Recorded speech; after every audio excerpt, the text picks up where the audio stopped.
Welcome to the Den, the Dark Entertainment Network. I'm the Gothic Rose, and this is the dark tale of the day. Yes, dear fiends of the Den, the Dark Entertainment Network is a channel where the news meets conspiracy theories. It makes babies in my brain and it comes out my mouth. We explore the darkest stories from the deepest corners of Hollywood and the world. If you like this sort of entertainment, be sure to like, follow, and hit that bell because I am not going to stop. Welcome back, dear fiends of the Den. Let's continue the haunted history of Hollywood. If you have not checked out my Diddy videos, check those out. Let me know what you think. There's a few blind items in the shorts as well. But today, I had to get back to the 1920s and talk to you about the incredibly tragic tale of Loretta Young. Old Hollywood had handlers and keepers and wranglers and chaperones and morality clauses for a reason. There's always been a lot of interset mingling between the actors. But with this one, it went to a place no one could have predicted. Now, Loretta Young was the angelic face of Hollywood's golden age. She was graceful, she was devout, and she was untouchable. She was known for many things. She was an Oscar winner. She won the Academy Award for The Farmer's Daughter in 1947 and was nominated again for Come to the Stable in 1949.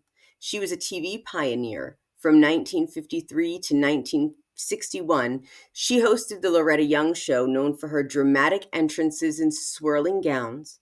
She won 3 Emmys and became the first entertainer to win both an Oscar and an Emmy. So she started the EGOT trend. And of course, her religious devotion. As a lifelong Catholic, she became increasingly involved in religious charities and conservative causes later in life. And there was a reason.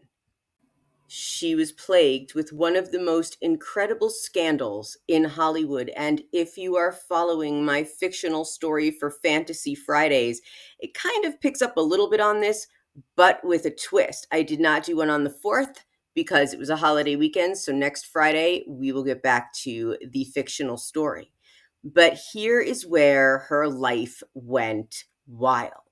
So she was starring in films. She basically was a silent film protege. So she was born Harleyan Carpenter in 1913 and stepped onto a film set at just 4 years old. And by her teens, she was a silent film starlet. And when sound arrived, her voice, elegant and assured, made her a leading lady. Now, all of the films that she created, everything was fine for her in the 1920s. So her image was cleaned up because of a very wild affair. Loretta Young's career again started out at the age of 4, and she appeared in silent films like The Primrose Ring in 1917 and The Sheik 1921, starring Rudolph Valentino. And then by age 14, she landed a role in Naughty but Nice in 1927, and the role was originally meant for her sister, but she took it on and she quickly transitioned from the ingenue to the leading lady. And this was due to her elegant voice. And again, she was one of the very few silent film actors that were able to seamlessly move into the talkies. So in 1929, she was named one of the Wampus Baby Stars, and this was a promotional campaign for rising actresses alongside Jean Arthur and Anita Page. And her first speaking role came in the movie The Squall. And this was 1929. And again, as I said, she adapted so seamlessly to sound films thanks to her strong voice and her poise. But we jump ahead to 1935, and she was filming the movie The Call of the Wild with Clark Gable, and here is where it all went crazy. So, what happens? Naturally, Loretta Young has an affair with Clark Gable on the set of this movie, and he was married at the time.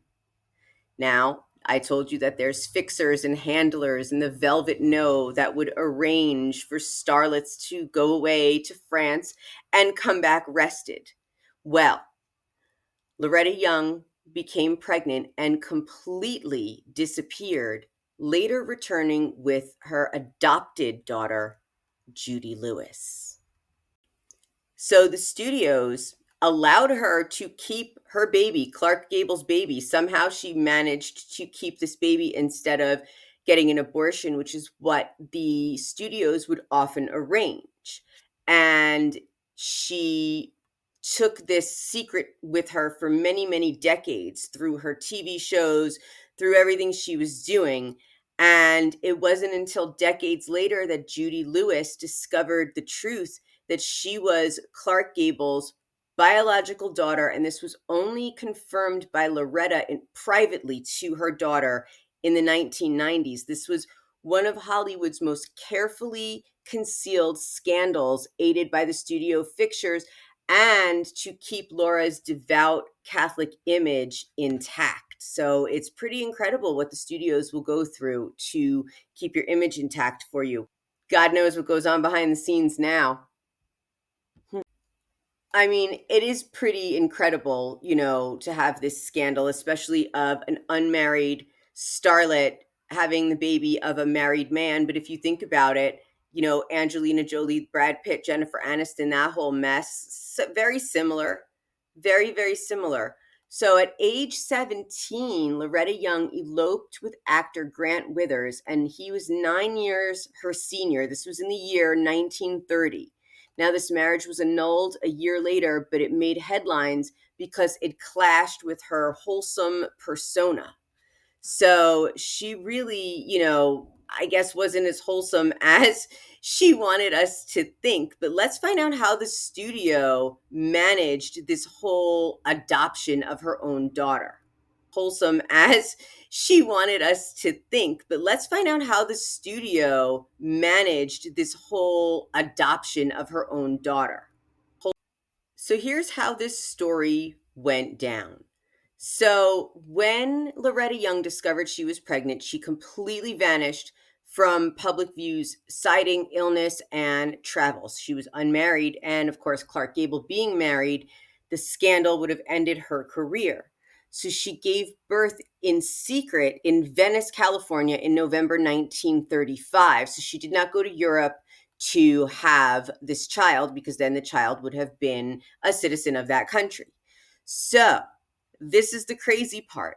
After the birth, Loretta Young placed baby Judy in orphanages and private hideaways for over a year and a half. And this allowed time for the public to forget her absence and for the child's existence to be distanced from her. So she did this whole adoption stunt 2 years later, year and a half later, in 1937. Loretta Young publicly adopted Judy, claiming she had fallen in love with the baby while visiting this orphanage that she herself put the baby in. So the press praised her for her compassion. Wow. And the story was accepted without question, thanks in part to the studio's influence over the media narratives. Wow. This is probably one of the greatest Hollywood scandals ever. So, MGM and 20th Century Pictures helped suppress the rumors, leveraging their power over gossip columnists and fan magazines. So Young's image as a devout Catholic and moral icon was fiercely protected. She even fined co-stars for swearing on set, but she put her baby in an orphanage in order to adopt it. So Judy bore a very striking resemblance to Clark Gable, especially her ears. And at age 7, Young had her undergo a very painful surgery to pin her ears back, further obscuring the truth that she was Clark Gable's daughter. So Judy Lewis did not learn the truth until she was 31 years old after confronting her mother with persistent rumors. And Loretta Young only privately admitted the truth to Judy in the 1990s, shortly before her death. And Clark Gable only met Judy once briefly when she was a teenager without either of them knowing the full truth at the time. So this is the power of the Hollywood studios. So if you're wondering why a lot of these actors and actresses are still out there after major scandals, it's because the studios in Hollywood, they're doing the best that they can to suppress it and help you forget, and then make them available for some sort of comeback, whether it's like a big comeback or like a soft comeback, but they will always be back because the studios have already invested in them, unless they are that toxic.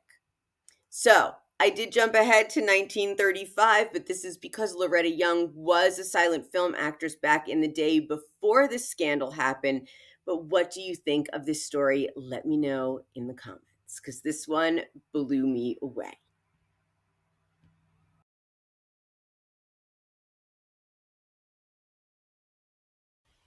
If you have any stories you'd like to share or would like to be a guest in the den, please email me at welcometothedenpodcast@gmail.com. Must be 21 and over. And if you like dark, creepy stories as much as I do here in the den, please like, subscribe, and hit that bell. And as always, thank you for joining me here at the Dark Entertainment Network.